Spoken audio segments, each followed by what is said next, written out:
అందరికీ నమస్కారములండి.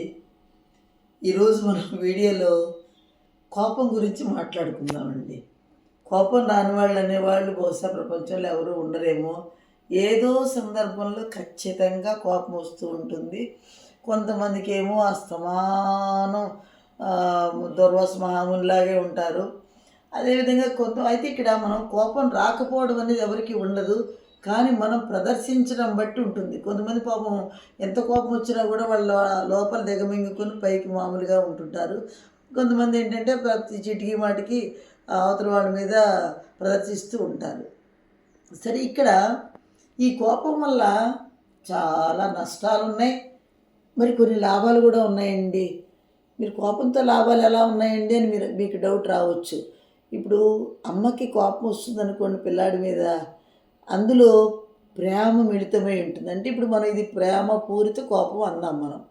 ఎందుకు అప్పుడు సరిగ్గా అన్నం తిండనుకోండి, కొంచెం గద్దిస్తుంది, కోపం వచ్చి మళ్ళీ ఎంపడే లాలిస్తుంది. అక్కడ కొంచెం మనం గద్దించకపోతే అక్కడ ఏంటంటే అబ్బాయి చెప్పిన మాట విండు, అదేవిధంగా మంచి ఏవి కూడా నేర్చుకోడు. అదేవిధంగా ఒక టీచర్కి కూడా కోపం వస్తుంది, టీచర్ కూడా గద్దిస్తూ ఉంటారు. ఎందుకంటే ఇక టీచర్ కోపం రాకపోతే తప్పు చేశాడు, తప్పుగా చెప్పాలి అంటే కొంచెం కోపంగా ప్రదర్శించి చెప్పడం తప్పదు కదా. ఎందుకంటే ఇక్కడ కూడా మళ్ళీ ఆ ప్రేమ, ఆ గురువుకు ఉండేటటువంటి ప్రేమ మిళితమై ఉంటుంది. కాబట్టి ఇవన్నీ కూడా మనకి చాలా ఉపయోగకరమైనటువంటి విషయాలే. ఇప్పుడు ఒక్కొక్కసారి అనవసరంగా కోపం తెచ్చుకొని దాన్ని విపరీతంగా మనం ప్రదర్శించామనుకోండి, అది ఎన్ని అనర్థాలకు దారితీస్తుందో కూడా మనందరికీ తెలిసిన విషయమే. ఒక్క క్షణం మనం తీరుబడిగా మనం ఆలోచిస్తే, ఒక్క క్షణం మనం ఆ కోపాన్ని దిగమింగుకుంటే దానివల్ల ఎంత బీభత్సాలు జరగకుండా మనం కాపాడుకున్న వాళ్ళం అవుతాం. ఇప్పుడు కోపానికి కారణాలు కూడా ఒకసారి మనం విశ్లేషించుకుందామండి. ఇప్పుడు సపోజు అంటే నేను స్కూల్లో ఉంటాను కాబట్టి స్కూల్ గురించి చెప్తాను మీకు. మాకు చాలా పని ఒత్తిడిగా ఉన్నప్పుడు మాకు ఎంఈఓ ఆఫీస్ నుంచి అది పూర్తి చేయాలి, ఇది పూర్తి చేయాలని చాలా చాలా వస్తూ ఉంటాయి. ప్రతిరోజు కొన్ని టాస్క్స్ వస్తూ ఉంటాయి. దాన్ని కంప్లీట్ చేయాలి అంటే, ఎందుకంటే మాకు ఎక్స్ట్రాగా కూడా ఇంకా మా టీచర్లు కావాల్సిన పరిస్థితిలో టీచర్లు లీవ్లో ఉన్నారనుకోండి, అప్పటికే కొంతమంది లీవ్లో ఉండి మళ్ళీ ఇంకా ఎవరన్నా లీవ్ తీసుకుంటున్నారనుకోండి, ఎంత కోపం వస్తుందో చెప్పతరం కాదు. ఇదేంటి మేము ఇంత ఇబ్బందుల్లో ఉంటే మీరు ఇప్పుడు లీవ్ తీసుకోవడం ఏంటి, అది ఇదని మేము నిజంగానే కోపం వచ్చేస్తుంది, కొంచెం గట్టిగానే మాట్లాడుతూ ఉంటాం. వాళ్ళ కారణాన్ని ఒక్కోసారి వివరించినప్పుడు వాళ్ళు లేదండి నేను వచ్చేటప్పుడు సపోజ్ మా ఫాదర్కి ఏదన్నా ఇదైందండి, లేకపోతే ఎవరికో ఏదో అయిందండి, ఇమీడియట్గా మనకి ఒక పాల పొంగు మీద నీళ్లు చల్లినట్లు ఈ కోపం అంతా కూడా ఇంకో రూపాన్ని సంతరించుకుంటుంది. అయ్యో పాపచి ఇలా అన్నానేమిటా అని చెప్పేసి అందరూ తెలియని ఒక విధమైనటువంటి జాలి, ఒక విధమైనటువంటి కరుణ, ఒక విధమైనటువంటి సానుభూతిని అక్కడ చోటు చేసి చూడండి. ఇదే కోపానికి ఒక్క నిమిషంలో ఎంత తేడా వచ్చిందో చూడండి. అంటే ఇక్కడ మనం ఏమనుకోవాలంటే మన లోపల అదొక భావన, కోపం అనేది పాపం దాని తప్పు కాదండి. మళ్ళీ కొంతమంది చెప్తూ ఉంటారు చూడండి, అసలు నాకు కోపం తెప్పించుకుని అసలు మంచివాడిని కాదు, నువ్వు నా కోపం తెప్పించావంటే నేను ఎలాంటి వాడు, నేను అసలు అవతల వాళ్ళు కోపం తెప్పించడం ఏంటండి, ఏదన్నా మనకి ఇంజరీ చేస్తారా, కాదు కదా. ఇది మనలో ఏంటంటే ఇప్పుడు మనం అనుకున్నది అక్కడ జరగట్లేదు కాబట్టి ఏంటంటే చాలా కోపం, మనం ఏదైనా మాట చెప్తుంటే అవతల వాళ్ళు వింటలేదు కాబట్టి చాలా కోపం వస్తూ ఉంటుంది.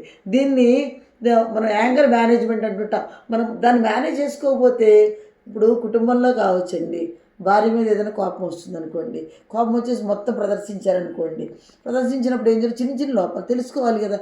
పాపం ఏదన్నా కాస్త కూరలో ఏదన్నా కొంచెం కారం ఎక్కువైంది అనుకున్నామండి, అయ్యో కూర చాలా బాగుంది కాకపోతే కొంచెం కారం ఎక్కువైందని చెప్పేసి అంటే పాపం ఆడికి ఏమి కోపం రాదు. ఏమిటి చేసి ఇన్ని రోజులు వంట చేసి కూర ఏడు చేయడం రాదు, ఏం రాదు, ఇదేం కూర ఇదేమన్నాను. అది నడిచేటప్పటికల్లా లేనిపోని చాలా గొడవలు వస్తుంటాయండి. చిన్న చిన్న గొడవలు కూడా ఆ విడాకులు తీసుకునే పరిస్థితులు కూడా రావచ్చు. అంటే ఇక్కడ చూడండి, చిన్న విషయాల దగ్గర కూడా మనం కోపం తెచ్చుకుంటే చాలా భయంకరమైనటువంటి పరిస్థితులు మనం ఎదుర్కోవాల్సినటువంటి అవసరం ఉంటుంది. అదేవిధంగా ఇప్పుడు ఒక్కొక్కసారి మొన్న పిల్లలు ఉంటారు మాకు స్కూల్లో పిల్లలు 10th క్లాస్కి వచ్చినప్పటికల్లా కొంచెం పరీక్షల దగ్గరకు వస్తున్నాయి కాబట్టి మాకు కూడా చాలా ఒత్తిడి అనిపిస్తూ ఉంటుందండి. ఏదన్నా పిల్లాడు మానేసినప్పుడు మాకు ఇమీడియట్గా మాకు చాలా కోపం వస్తుంది. ఏంటి నువ్వు రెగ్యులర్గా ఉండట్లేదు, నువ్వు ఎలా పరీక్షలు బాగా ఇది చేయగలుగుతావు అని చెప్పేసి వాడి మీద కోపం వచ్చేస్తూ ఉంటుంది. మొన్ననే జరిగిన చిన్న సంఘటన చెప్తుండే, పిల్లాడు రాలేదు అనుకున్నప్పుడు ఎందుకు రాలేదు ఇదని చెప్పేసి ఫోన్ చేస్తే వాళ్ళ ఫాదర్ పాపం ఆయన అంతకుముందే ఏదో పాపం జబ్బుతో ఆయన ఉన్నారట. వాళ్ళ ఫాదర్ ఆ రోజు పోయారట. ఒక్క క్షణం నిజంగా అప్పుడు మన కోపం మీద మనకి చాలా కోపం వచ్చేస్తుంది, మన కోపం మీద మనకే కోపం వచ్చేస్తుంది. ఇదేమిటి పాపం ఆ పిల్లాడు వాళ్ళ ఫాదర్ పోయి అక్కడ ఉంటే నాకు అంటే మనం అప్పటికేమీ ఎక్స్ప్రెస్ చేయలేదు అనుకోండి, కాకపోయినా కూడా లోపలికి వెళ్ళి నా ఫీలింగ్కే ఒక విధమైనటువంటి మన మీద కోపం వస్తుంది, బాధ అనిపిస్తూ ఉంటుంది. ఎందుకంటే అలాగా ఎప్పుడు కూడానండి ఒక్క సెకండ్ ఆగిపోతే మనం ఆ కోపానికి కారణం ఏదో మనకు తెలుస్తుంది. అవతల పరిస్థితులు మనం అవగాహన చేసుకోవాల్సిన అవసరం ఉంది. ఇప్పుడు నేను ఇంతసేపు చెప్పింది ఏంటంటే పరిస్థితులు ఎప్పుడు కూడా ఏంటంటే మనం అవగాహన చేసుకోవాలి. ఆ అవగాహన లేకుండా ఏంటంటే అవతల అసలు ప్రతి ఒక్కరి మీద గొడవలు పెట్టుకుంటే చాలా చికాకు వస్తుందండి. ఇప్పుడు మాకు చాలామంది పేరెంట్స్ దగ్గరగా 17-18 మంది పేరెంట్స్తో మేము డీల్ చేయాల్సినటువంటి అవసరం ఉంటుంది. ఈ పిల్లలు ఒక్కొక్కసారి ఇంటికి వెళ్ళి పదిగా టీచర్ కొట్టారండి, టీచర్ కొట్టారండి అని చెప్పేసి పిల్లలు చెప్పాడు. ఎవరి పిల్లలు వాళ్ళకే ముద్దు కదండి. ఆ పేరెంట్ చాలా కోపంతో వచ్చేస్తారు. ఏమండి అసలు మా పిల్లాడిని మేము ఎంత గారంగా పెంచుకుంటామో మీరేమిటండి మీ టీచర్ కొట్టేశారటండి అని చెప్పేసి చాలా కోపంగా వస్తారు. ఇవన్నీ నాకు అనుభవపూర్వకంగా తెలిసినాయి కాబట్టి కొద్దిసేపు కూర్చోండి అని చెప్పేసి నేను టాపిక్గా కూర్చోబెట్టేసి వేరే విషయాలు మాట్లాడతానండి. కొద్దిసేపు వాళ్ళ లోపల అనిపిస్తుంది, మేడం నేను ఇదేదో కారణంతో వస్తే మేడం వేరే విషయాలు మాట్లాడుతున్నారని చెప్పి ముందు ప్లీజ్ చేస్తానండి నేను. ఇప్పుడు చెప్పండి ఏంటండి నేను అడిగితే, నన్ను మాకు టీచర్ని కొట్టేశారంటండి, మా అబ్బాయిని కొట్టడం ఏంటండి, మేము ఎప్పుడన్నా ఒక్క దెబ్బ వేసామండి అని చెప్పేసి అడుగుతూ ఉంటారు. నాకు అది నవ్వు వస్తూ ఉంటుంది. సరే నేను అప్పుడు ఒకసారి అడుగుదామండి, ఇప్పుడు టీచర్ ఎందుకు కొట్టారో కూడా మనం అడగాలి కదా, ఒకసారి అడుగుదామండి, బాబుని అడుగుదాం పాపను అడుగుదాం అని చెప్పేసి అడిగితే, ఎందుకంటే నేను అటు తిరిగాను ఇటు తిరిగాను చదవట్లేదని కొట్టాను. మరి ముందు మనం ఎవరో తెలియజెప్పాలండి. ఇప్పుడు ఈ పిల్లాడికి నువ్వు అమ్మ బాగా చదువుకో, టీచర్కి మళ్ళీ ఇంకోసారి కొట్టకూడదని చెప్పేసి నేను చెప్తాను. అంటే కొట్టడం కూడా ఏంటంటే మనం ఏదో గట్టిగా కొట్టడం అనేది ఎప్పుడు కరెక్ట్ కాదు కానండి. కొంచెం ఏంటంటే వాళ్ళ మీద నువ్వు ఇలా చేయకూడదు, ఖచ్చితంగా నువ్వు చదువుకోవాలి కదా, నువ్వు చదువుకుంటే రేపు పొద్దున ఇంత గొప్పవాడు అవుతావు అనే దాన్ని వాళ్ళకి విసిరేకించే వరకు కూడా కొంచెం కోపం అనేది తప్పనిసరి అయిపోతుందండి. ఇంకోటి కూడా పేరెంట్స్ ఇలాగా పిల్లలు మనం ఏదో వంక చెప్పేస్తే మనం పేరెంట్ వచ్చేసి అడిగేస్తే వాళ్ళు ఊరుకుంటారు కదా అనుకున్నప్పుడు రేపు పొద్దున తప్పు చేసి కూడా అదిగో వాళ్ళు కొట్టారు టీచర్ మీద వ్యతిరేకంగా చెప్పే అవకాశాలు ఉంటాయి. కాబట్టి ఇక్కడ పేరెంట్స్ కొంచెం ఆలోచించుకోవాల్సినటువంటి అవసరం అనేది ఉంది. అందుకే ఎందుకంటున్నానంటే ప్రతిదాన్ని మనం ప్రదర్శించే ముందు కొంచెం దాని గురించి మనం ఇది ప్రదర్శించవలసినటువంటి విషయమా లేదా కొంచెం ఆలోచించవలసినటువంటి విషయమా అనేది మనం కొంచెం అనుకుంటే కొద్దిసేపటికి ఆ కోపం అదే చల్లారిపోతుందండి. అలా అని చెప్పేసి ఇంకోటి కూడా చెప్తున్నాను, ఎంత కోపం ఎంత అవతల వాళ్ళు ఎంత మనని ఇది చేస్తున్నా కూడా మనం లోపలే కుమిలిపోతూ ఆ కోపాన్నంతా లోపలే అణిచిపెట్టుకొని ఒక బెలూన్ ఉబ్బిపోతున్నట్లు లోపలంతా ఉబ్బిపోయి అది లేనిపోని టెన్షన్లకి చాలా లోపల మనకి చాలా జబ్బులు కూడా వచ్చేస్తాయండి. ఎందుకంటే టెన్షనే కదా కారణం, అన్ని షుగర్కి పెరిగి అన్నిటికీ ఆ టెన్షన్లే కారణం అవుతాయి. కాబట్టి ఆ కోపాన్ని అలా అది పెట్టుకోవడం కూడా కరెక్ట్ కాదండి.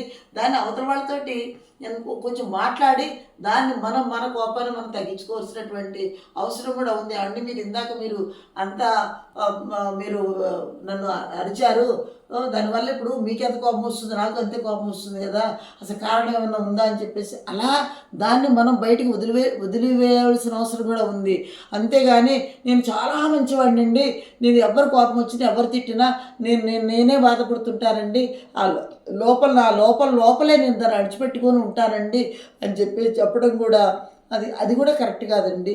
ఇట్లా దీన్ని మనం ఈ కోపాన్ని మన సక్రమ పద్ధతిలో దాన్ని మనం అవసరం వచ్చినంత మేరకే దాన్ని ప్రదర్శించుకుంటూ అనవసరమైన దానికి అసలు ఎక్కడ కూడా దానికి చూపించకుండా ఏదైనా సరే, ఎందుకంటేనండి బాగా కోపం వచ్చినప్పుడు మనిషి తన స్థాయిని మర్చిపోతాడు, తన భాషను మర్చిపోతాడు, ఎలాంటి లాంగ్వేజ్ వస్తుందో తెలియదు, అసలు విచక్షణ జ్ఞానాన్ని మర్చిపోతాడు. ఇంత ప్రమాదకరమైందండి కోపం అంటే. దాన్ని అదుపులో పెట్టుకోవాల్సిన అవసరం ఏంటంటే ప్రతి ఒక్కరికి ఉంది. ఎందుకంటే ఏదైనా సంస్థలు నడిపేవాళ్ళు కావచ్చండి, కుటుంబంలో కావచ్చండి, లేదా సమాజంలో కావచ్చండి, ఎక్కడైనా దాన్ని మనం కాస్త అదుపు పెట్టుకోకపోతే చాలా మనం వ్యతిరేక ప్రభావాలను మనం చూడవలసిన అవసరం ఉందండి. ఇంకోటి కూడా చెప్తానండి, మనం అనుకుంటాం ఇంత కోపం ప్రదర్శించే వాళ్ళంతా చెడ్డవాళ్ళు అనుకుంటాం అంటే కాదండి. పాపం వాళ్ళలో మంచితనం కూడా అంత ఊబెత్తలు లేచిపడుతూ ఉంటుంది. కాకపోతే ఏంటంటే కంట్రోలింగ్ పవర్ అనేది వాళ్ళకి తక్కువ ఉండేసి ఇమీడియట్గా కొంచెం వాళ్ళకున్న ఆ హై లెవెల్ కోపం అనేది ఏం జరుగుతుందంటే ఆ విచక్షణని కొంచెం తగ్గించేసేసి ముందుగా అది బయటకు వచ్చేస్తుంది. తర్వాత పాపం వాళ్ళు బాధపడుతున్నప్పుడు కూడా అదే రేంజ్లో వాళ్ళు బాధపడుతూ ఉంటారు. కాబట్టి ఎవరైనా సరే ఏంటంటే ఇవాళ రకరకాల చాలా మార్గాలు ఉన్నాయండి. కాసేపు మనం మాట్లాడకుండా ఉండడం, బాగా కోపం వచ్చినప్పుడు కాస్త మంచినీళ్ళు తాగడం, లేకపోతేనేమో కాస్త ఏదైనా 1, 2, 3 ఏదో లెక్క పెట్టుకోవడం, లేకపోతే ఏదైనా యోగా లాంటిది కామ్గా కూర్చోడం, మౌనం. ఇది చాలా చాలా ఇంపార్టెంట్ అండి. బాగా కోపం వచ్చింది అనుకోండి, అవతల గదిలో ఒంటరిగా కూర్చొని మౌనంగా కాసేపు ఉండేటప్పటికల్లా అదంతా కూడా బయటకు వెళ్ళిపోతుందండి. కాబట్టి మీ అందరూ కూడా దీన్ని కొంచెం పాటిస్తారని చెప్పేసి చెప్తూ, సమాజంలో ఎందుకంటే మనం చక్కటి సంబంధ బాంధవ్యాలని మనం మెరుగుపరుచుకోవాల్సిన అవసరం ఉంది. కాబట్టి ఇవే మనకి చాలా చక్కటి హాయిని మనకి ఇస్తాయి. కాబట్టి మనకు ఒక విధంగా ప్రేమని, మమతల్ని అన్నిటి కూడా మనకి తెచ్చిపెడతాయి. కాబట్టి ఏంటంటే మనం ఈ కోపాన్ని కాస్త అదుపులో పెట్టుకొని ఓ మంచి పటిష్టమైనటువంటి బంధాలను మనం ఇంకా గట్టిగా బిగించి పడదామని చెప్పి చెప్తూ అందరికీ కూడా నమస్కారములండి.